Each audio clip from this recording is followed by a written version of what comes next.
Here's how I pre-grade my Pokemon cards before I send them to PSA. And all you need is a microfiber cloth and your choice of a centering tool or app. The first thing you always want to do is check the centering. I can easily see that this top border is much thinner than this bottom border, and I do think it is outside of PSA's 45-55 guidelines. And the next thing you want to do is check for any surface damage or defects. These textured cards are not very prone to that just because, I mean, there's not really a smooth surface to scratch, but still make sure to just take a quick glance over the card.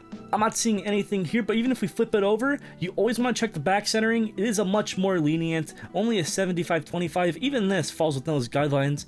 But I'm taking a look here, I'm seeing some whitening up at the top, and I'm seeing a little white dot on the actual blue border down here. If you have a suspicion that that might just be some dirt, get your microfiber cloth, lay it flat on the surface, and then just lightly try to rub that off.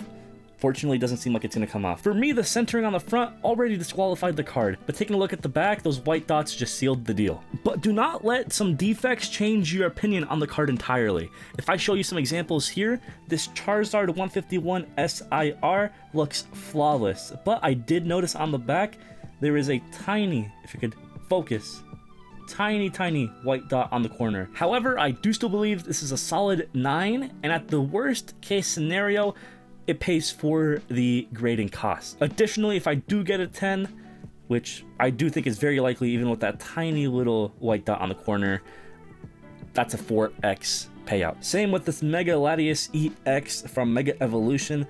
Nearly a flawless card, no whitening on the sides or the corners on either the back or the front, but the centering is just a tad bit off on this. However, I do think this is right on that 55-45 line, and because the rest of the card is so pristine, I am confident that this will still get a 10, even if that 45-55 is a little bit skewed against me. Want to see how I package and ship these cards for my next PSA submission? Drop a comment, and of course check out KantoPKM for everything sealed Pokemon cards.